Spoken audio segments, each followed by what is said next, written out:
परम महाशांति है, बेहद के विश्व कल्याणकारी, बेहद के विश्व परिवर्तक, स्वपरिवर्तन से विश्व परिवर्तन करने वाले ज्ञानी तो आत्मा, बाप के दिल तक तनशीन, बाप की प्रतिष्ठा करने वाले ऐसे विशेष आत्माओं को विशेष सेवाधारी माँ का याद प्यार और नमस्ते। आज मैं बच्चों को कुछ बताना चाहती हूँ। जो आत्माएं बेहद की वैरागी, वो बचपन से ही वैरागी होते हैं। जो बेहद की आत्माएं हैं उनको बचपन से ही वैराग होता है, और वो ऐसा नहीं कि कभी मंदिरों में कभी गुरुओं के पास वो कहीं भटकेंगे नहीं, उनका मन ही नहीं लगेगा, कहीं भी मन नहीं लगेगा। जब तक उनको बेहद के दादाजी का ज्ञान नहीं मिलेगा तब तक वो आत्मा, उनका मन भटकता है, लेकिन वो कहीं इधर उधर जाती नहीं है सुनने। किसी का सुनना उनको अच्छा ही नहीं लगता जब तक दादाजी का ज्ञान ना मिले। तो बचपन से ही वो, उनके अंदर हर बात का क्वेश्चन होता है कि मैं कौन हूँ और ब्रह्मांड किसने बनाया, ये किसने रचा है सारा खेल। ब्रह्मांड है, ब्रह्मांड के अंदर जो भी वस्तुएं हैं, जो भी स्थूल में इन आँखों से देखते हैं, वो किसने बनाया, किसने रचा, ये उनके अंदर हमेशा क्वेश्चन रहते हैं। और वो हर जगह भगवान को ढूंढते हैं कि भगवान कहाँ मिलेगा। सबको पूछते हैं भगवान कहाँ मिलेगा, भगवान कहाँ मिलेगा। उनके बड़े जो बुजुर्ग होते हैं उनको पूछेंगे भगवान कहाँ मिलेगा, भगवान कैसे मिलेगा, भगवान कैसा होता है। तो ये क्वेश्चन उनके दिमाग के अंदर रहता ही रहता है हमेशा, इसलिए उनका मन कहीं नहीं लगता और वो ऊपर आकाश की ओर देखते रहते हैं। मैं अपनी बात बता रही हूँ। आकाश की ओर देखते हैं, ये तारे हैं, किसने बनाए हैं, सूर्य तारामंडल, जो सूर्य है, सूर्यमंडल है, चांद है, तारे हैं, ये धरती है, ये और भी दुनिया होगी। तो वो मैं क्या सोचती थी कि भाई ये आकाश से परे भी कुछ है।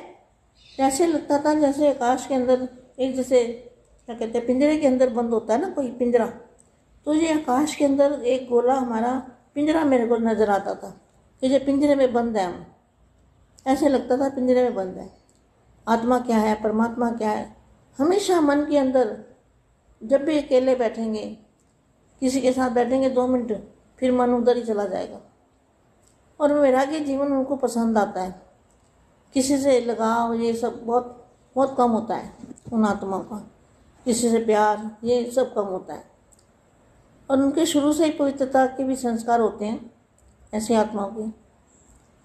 तो मेरा मतलब कहने का कि जो बेहद की आत्मा है वो बचपन से ही, जब से उनको होश 5-6 साल की होती है ना आत्मा, तो वो परमात्मा को ढूंढती है अंदर से। किसी को पूछती है, सुनती है, बुजुर्गों की बात सुनती है, भगवान की बातें उनको अच्छी लगती है। तो ये मैं बताना चाहती थी कि बेहद की आत्माएं, जो बेहद की आत्माएं हैं, उनके अंदर ये साइंस का नया ज्ञान, कुछ नई बातें उनको अच्छी लगती है। जैसे साइंस की नई साधन, वो कैसे बने, किसने बनाए, क्यों बनाए, सारी बातें उनके अंदर। तो जो इतने बाग बगीचे, फूल, सब्जियां, जो कुछ भी खाते पीते हैं, जो कुछ है, वो किसने बनाया, किसने किया, ये सब कैसे रचा गया। तो अंदर ही अंदर क्वेश्चन ख़त्म ही नहीं होते। और जिस दिन उनको बेहद के दादाजी मिलते हैं, उस दिन सेकंड के अंदर सारे क्वेश्चन ख़त्म हो जाते हैं।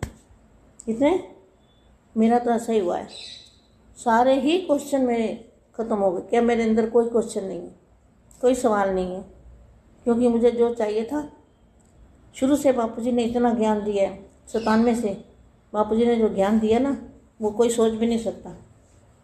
पत्ते पत्ते का ज्ञान, मक्खी मच्छर इधर गया क्यों, ये मक्खी मच्छर कैसे पैदा होते हैं, कहाँ से होते हैं, किसके संकल्पों से ये मीठे मीठे फल बनते हैं, जहाँ कड़वे बनते हैं, ये किसके संकल्पों से होता है।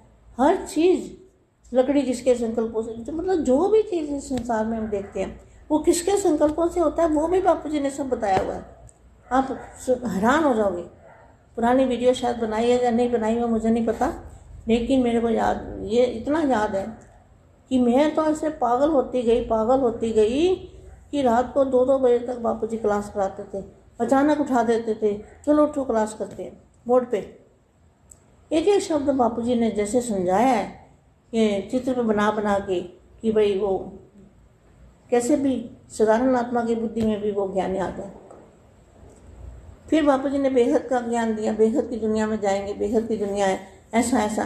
तो वो भी 1% क्या होता है, भाग जितना भी उसके अंदर संशय नहीं आया मुझे कभी कि ये बापूजी बेहद के दादाजी नहीं हैं, यहाँ बेहद के भगवान नहीं हैं, बापूजी के सिना।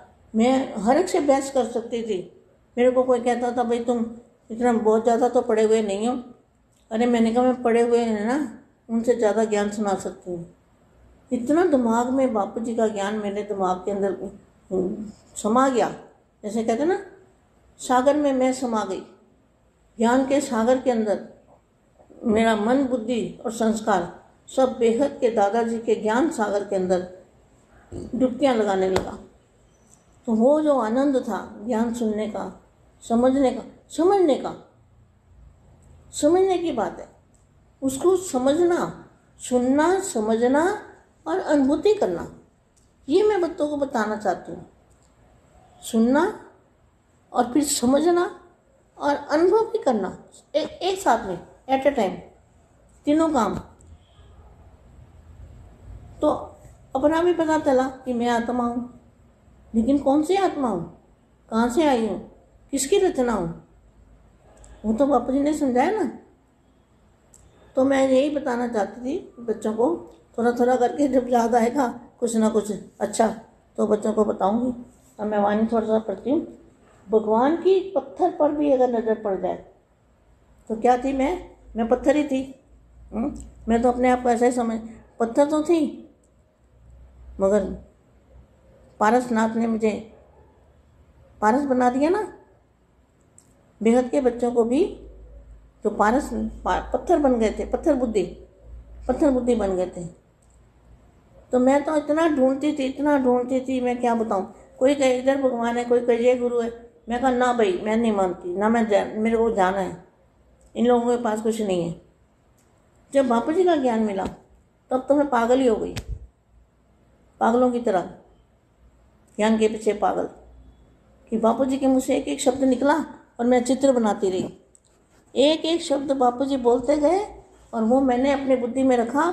और फिर बापूजी घर चले गए बिना खाए पिए। एक बार तो आप हैरान हो जाओगे कि मैं रोटी के अंदर कीड़ियाँ पड़ गई थी, तो मुझे ये भी नहीं पता चला कि इसके अंदर कीड़ियाँ हैं। तो मैं वो बता नहीं सकती वो सीन क्या था। मतलब कहने का, जो बापूजी का ज्ञान है ये परम ज्ञान ना लिखा गया किताबों में। ये तो मैं कहती हूँ, ये तो बहुत बहुत बहुत बहुत भाग्यशाली आत्मा होगी जो बेहद की, जिसको ये ज्ञान समझ में भी आए और उसकी अनुभूति भी हो, अनुभव हो उसको।